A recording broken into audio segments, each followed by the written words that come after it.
Hadirin yang dirahmati Allah sekalian,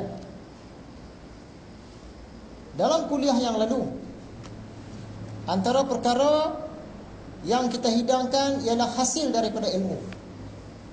Orang cari ilmu, apa yang dia dapat di akhirat, dia dapat kejayaan di akhirat, masuk syurga, dapat melihat Allah Subhanahu Wa Taala. Kalau di dunia pula, orang yang ada ilmu ini biasanya dia akan dapatkan kemuliaan, dapatkan kebesaran, dapat pengaruh, pemerintahan, penghormatan dan sebagainya. Jadi kesimpulan dia, untuk berjaya di dunia, berjaya di akhirat ialah dengan ilmu. Kemudian kita ada melihat hikmah Imam Al-Ghazali, hikmah yang ke-8. Kata Imam Ghazali, dunia ni tempat bercucuk tanam bagi akhirat. Apa maksud bercucuk tanam ni? Adakah berkebun? Bukan. Bercucuk tanam ni maksud dia menuntut ilmu, membanyakkan amal-amal dan melakukan pelbagai kebajikan. Itulah maksud bercucuk tanam di dunia. Kata Imam Al-Ghazali, dunia adalah alat yang menyampaikan kepada Allah Ta'ala. Jadi nak sampai kepada Allah, kita kena lalui dunia terlebih dahulu. Macam sekarang lah. Lepas daripada dunia, kita ada pula alam-alam dia. Alam kubur, padang mahsyar, timbangan amal, lintas titian, barulah sampai ke syurga ataupun neraka. Jadi bagaimanakah nak sampai kepada Allah? Kenalah masuk syurga. Masuk syurga barulah boleh sampai kepada Allah. Kemudian kita cerita tentang alat dan matlamat. Dunia ini alat, syurga itu matlamat. Dunia ini alat, syurga itu matlamat. Jadi orang yang bijak, dia akan tumpukan lebih pada matlamat. Dunia ni dia guna sebagai alat saja untuk capai matlamat tadi. Tapi orang yang kurang bijak, dia tumpu pada alat, tumpu pada dunia.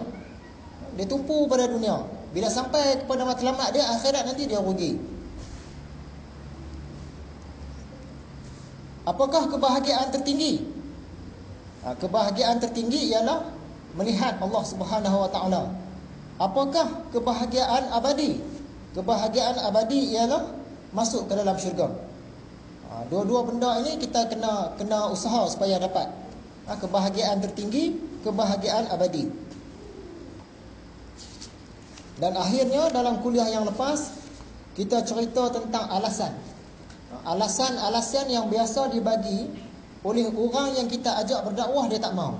Orang yang kita ajak berkuliah, dia tak mau. Orang yang kita ajak usrah, dia tak mau. Ajak aktiviti-aktiviti keagamaan, dia tak mau. Sejak daripada zaman dia sekolah, sampailah zaman dia dah pencen. Kita bagi tahu dah hari tu kan. Zaman sekolah dia macam-macam alasan dia bagi. Zaman dia masuk universiti, masuk college, macam-macam alasan dia bagi. Zaman dah habis belajar dah, alasan lagi. Zaman dia kerja, alasan pula lagi.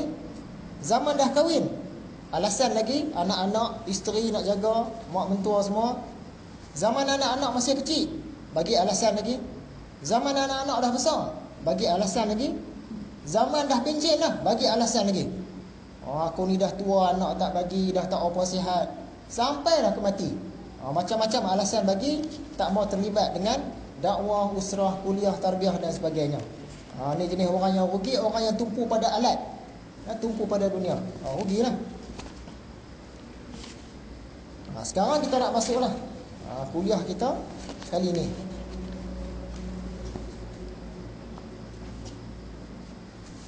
Kita masih lagi dalam kitab ilmu. Cerita tentang ilmu saja. Firman Allah Subhanahu Wa Taala, A'udzu billahi as-sami'il 'alim minasyaitonir rajim. Qul hal yastawil ladzina ya'lamun wal ladzina la ya'lamun. Katakanlah, adakah sama antara orang-orang yang berilmu dan orang-orang yang tidak berilmu? Yang ni Tuhan tanya. Jadi jawapannya kita pun tahulah. Tentulah tak sama antara orang-orang yang berilmu dengan orang-orang yang tidak berilmu. Surah Az-Zumar ayat 9. Kemudian dalam surah yang lain, surah Al-Ankabut ayat 43. Wa tilkal amsalu nadribuha lin-nas wa ma ya'qiluha illa al-'alimun.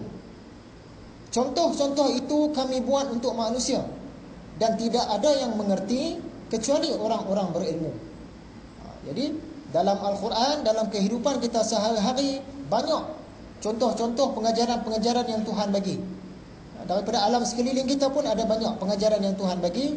Tapi orang yang nak faham, yang nak ambil manfaat, ialah orang-orang yang berilmu. Jadi kita faham sangatlah tentang kelebihan ilmu. Sekarang kita pergi kepada nota kita tu. Di sana tajuk kecil yang pertama, cara mengatur urusan dunia. Cara mengatur urusan dunia. Sebahagian orang kata, jangan belajar kitab-kitab Imam Al-Ghazali. Sebab Imam Al-Ghazali ni nanti dia cerita akhirat. Dia tolak dunia.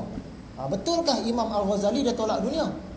Ini cakap orang yang tak belajar, dan juga cakap orang yang dia memang ada perasaan dengki. Dia tak suka dengan ilmu-ilmu tasawuf, tak suka dengan Imam Ghazali, tak suka dengan kitab Ihya Ulumuddin. Ya. Sebab apa? Satu hujah yang mengatakan Imam Al-Ghazali dia tak tolak dunia. Apa hujah dia? Ingat tak cerita Muhammad bin Tumat, iaitu anak murid kepada Imam Al-Ghazali. Ada satu kerajaan di Afrika Utara, mereka ni haramkan kitab Ihya zaman dulu lah, dan perintahkan bakar, dan mereka koyak kitab ni. Imam Al-Ghazali dia dapat pandangan kasyaf, dia kata kerajaan itu akan terkoyak macam mana mereka mengoyak kitab aku. Dan anak murid dia yang ada bersama dia ketika itu, dia kata, Tok Guru tolong doakan supaya kerajaan tu dapat kat saya. Imam Ghazali doakan anak murid dia dapat kerajaan. Macam mana kita nak kata Imam Ghazali ni orang tolak dunia, sedangkan dia nakkan kerajaan?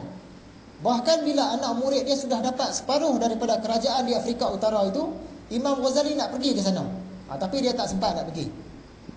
Macam mana satu orang yang orang tuduh dia ni nak akhirat je, dunia tak mau, tapi dia doakan anak murid dia dapat satu kerajaan?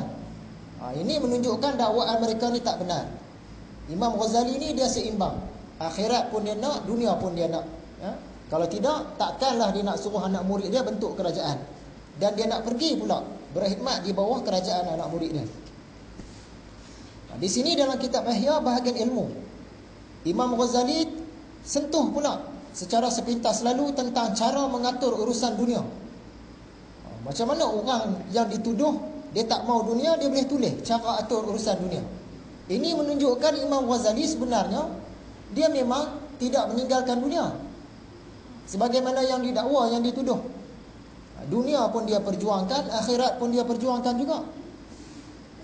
Mengikut Imam Al-Ghazali, dia kata urusan dunia ini tidak akan teratur selain dengan amal perbuatan manusia. Sebab itu salah satu punca Tuhan menjadikan manusia, ada banyak sebab. Salah satu sebab dia, jin dia tidak membangunkan dunia. Jin dia tak bangunkan dunia.